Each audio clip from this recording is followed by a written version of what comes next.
Hey everyone, welcome back to TV Fix. Today we're starting a new tutorial. How do I factory reset my Roku TV?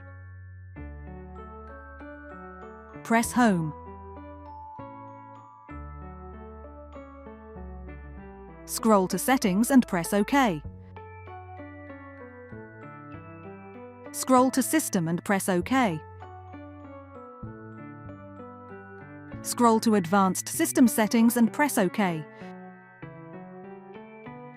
Scroll to Factory Reset and press OK.